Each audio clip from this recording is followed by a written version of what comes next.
All right. Hello, everyone.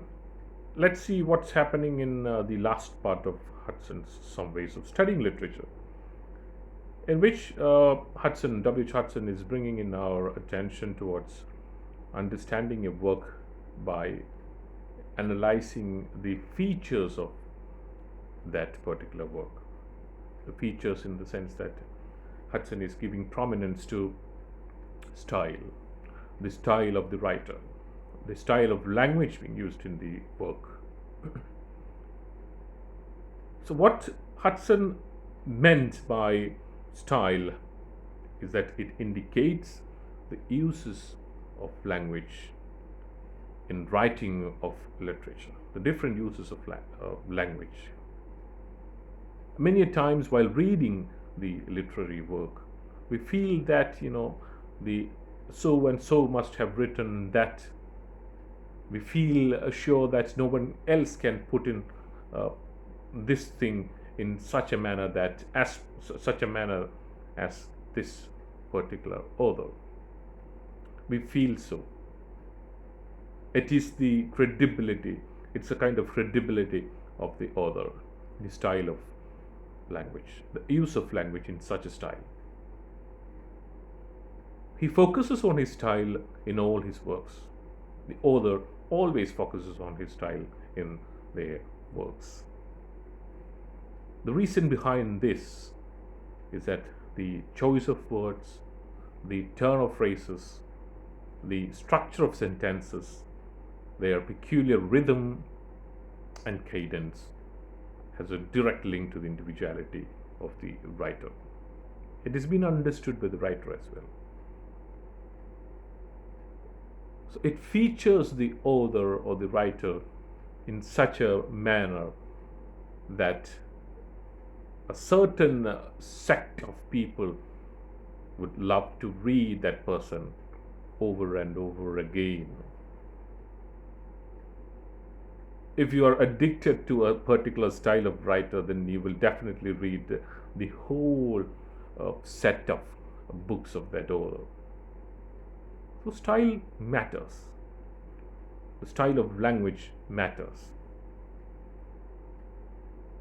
The style of language is actually the style of sentence construction, the style of explanation, style of communication, the style of conversation, the style of using different words, different vocabulary into the works, the style of a man, the style of a choice.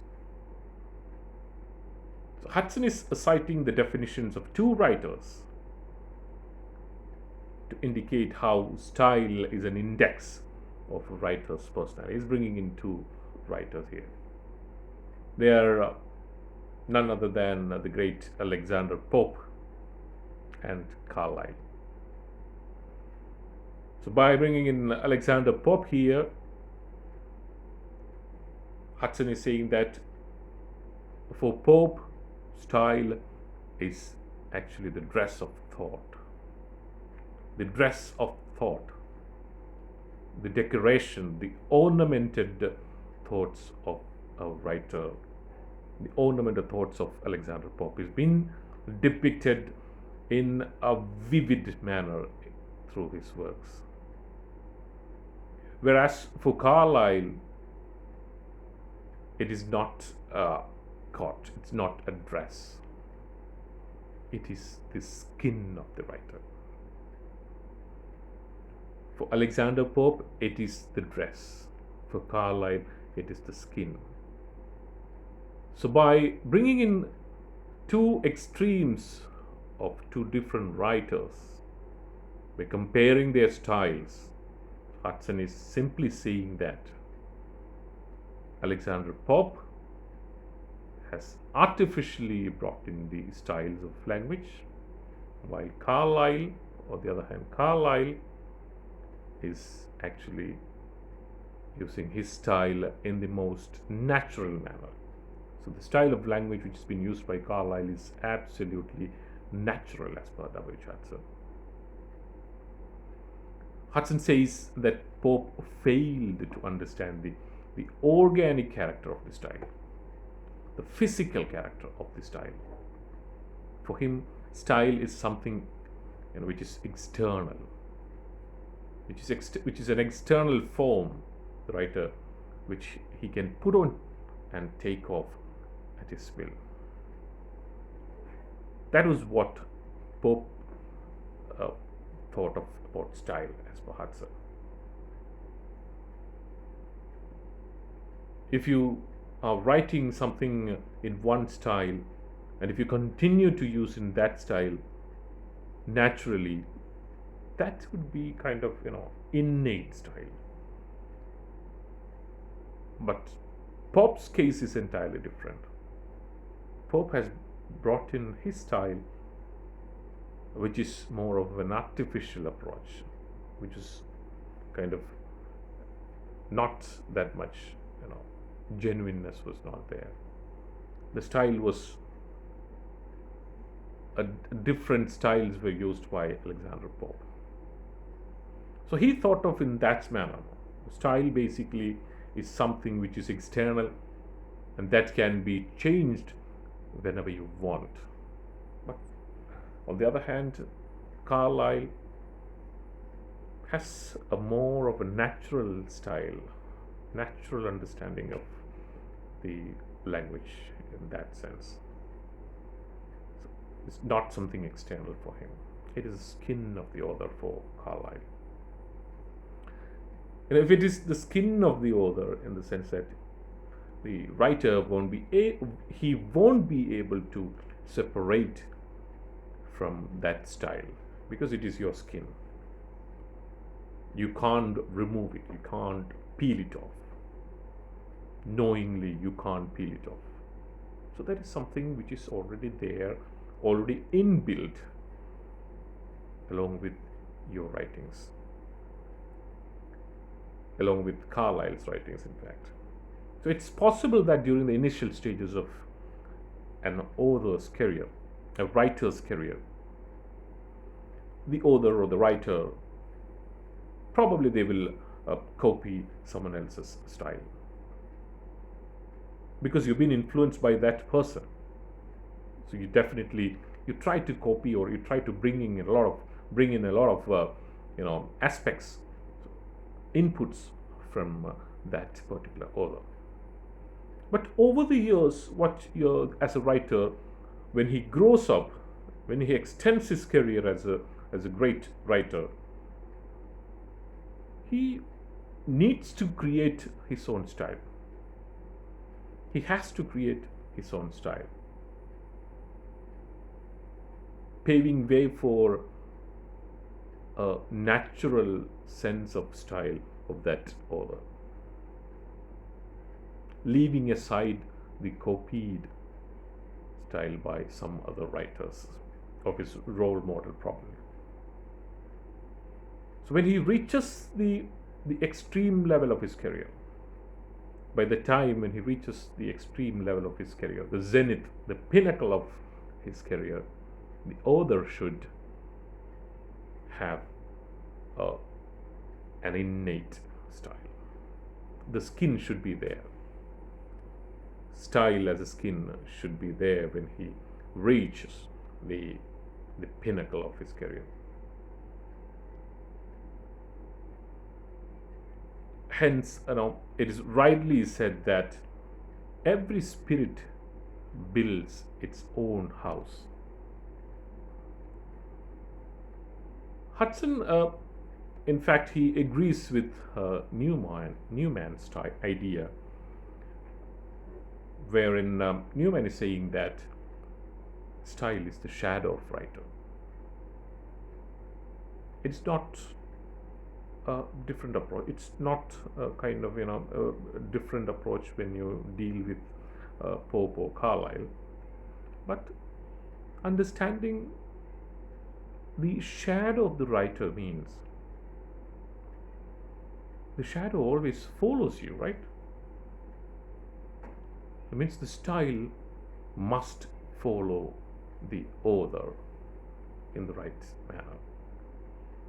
The style, which style is suitable to you, and that style should follow you as an author. Shadow follows the man wherever he goes. Similarly, style also follows the writer, as per Hudson. Hudson also agrees with style is the personal use of language. Definitely, yes. It is kind of personal use of language. You can bring in a lot of examples from Indian point of view or Indian context. The literature in India, or Indian literature in English, wherein you can find a lot of writers using their own different styles, not copied styles. As Dr. Shashi Tharoor's works have a lot of influence from a lot of languages across the globe. His exposure in the world has been readily reflecting over his works. His experience as a diplomat has been widely reflecting in his works. The style, the different usages of language, the style of language has been incredibly used in his works, Dr. Shashi Tharoor's works.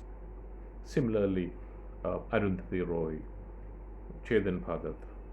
There are many Indian writers, not many, majority of the Indian writers are using their own styles, not copied styles.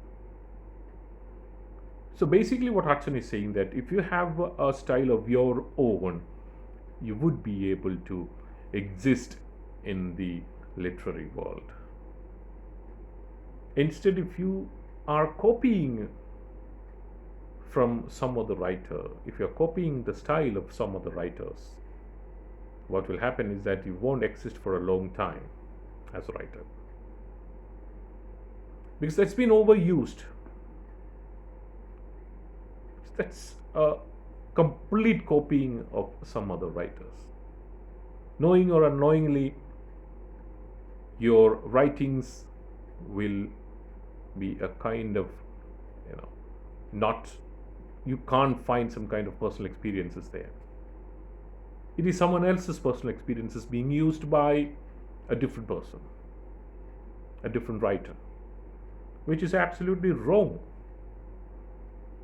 It's kind of copying, imitating style. So try to find your own style while you write, as per Hudson. He says that the throng and succession of ideas, thoughts, feelings, the passions, the influences, the experiences, the speculations, in fact, images, which control the author, finds the best expression in his own language, not some other's language, not some other style. If it is your experiences, if it is your passion, if it is your image, you should express it in your own style of language, not some other style. The personal experiences of that person cannot be yours. The images of a different person cannot be yours when you write. You can't always rely on, not always, you can't completely rely on someone else's ideas and thoughts and influences.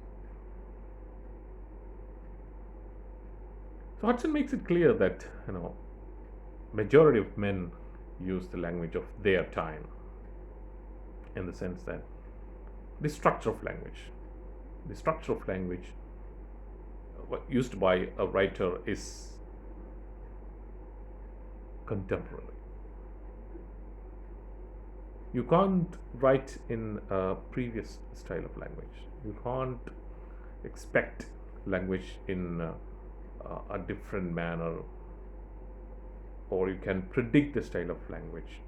You can't predict the style of language 50 years down the line. But there are occasions, there are instances in which you can find uh, that's probably in fancy element, the kind of fancy element or imagination being worked in science fictions and all, when it comes to language of 100 years down the line, language being used by the aliens. That's a different style, that's a different approach. But genuine writing, truthful writing, has to have the real style. A man of genius uses the language for his own purposes, and he molds it according to his own peculiarities, his own features. He is the person who controls his style of language, who controls the imagination of a writer. The style is not only the living product of an author's personality, but it's also kind of the transparent record of his intellectual, spiritual, and artistic growth. When he reaches the full-fledged career of a writer, when he molds himself as a great writer,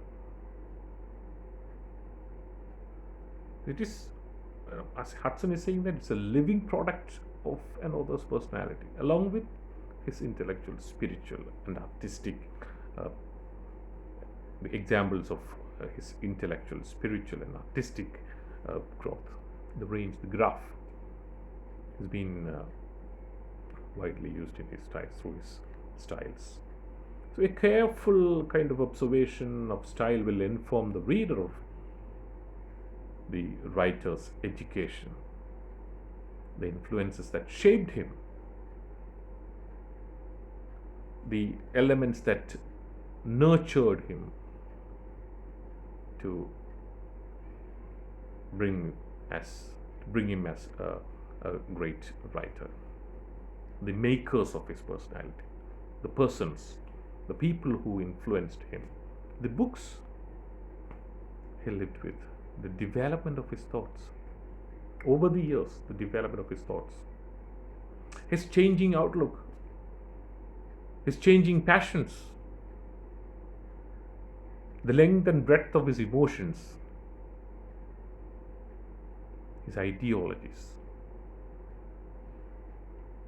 so thoughts in general, the world and his problems, by the way, the pandemic, diseases.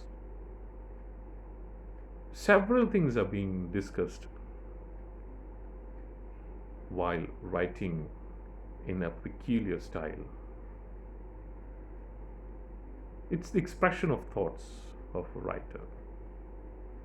It's a kind of the development of the writer's geniusness and artistic capabilities. So the style. So basically, what Hudson is saying, that style of writer makes the reader aware of his personality. We can say that the style is the index of the writer's personality. So that is how Hudson concludes the first chapter, by giving you all aspects about reading, understanding the author, and uses and abuses of biography, and the styles of language. And through these aspects, Hudson is saying that as a student of literature, you should evaluate, interpret, and analyze literature. Because you are a genuine reader. You are a genuine reader. So reading makes a literary student a perfect researcher, a scholar, and nevertheless he would be able to understand the writer, and he would be able to evaluate and interpret the writer and his works in the absolute general sense, in the sense of a literary student, literature student. So let's stop for the day with note that style is the index of a writer's personality, and the style of a literary student is nothing but understanding the author in the wide manner. You need to understand the author in a broad manner.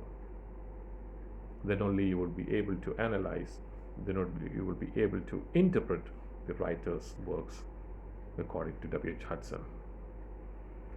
All right, we'll stop for the day, and we'll move on to the next part in the upcoming classes. Thanks for your attention. Have a good day.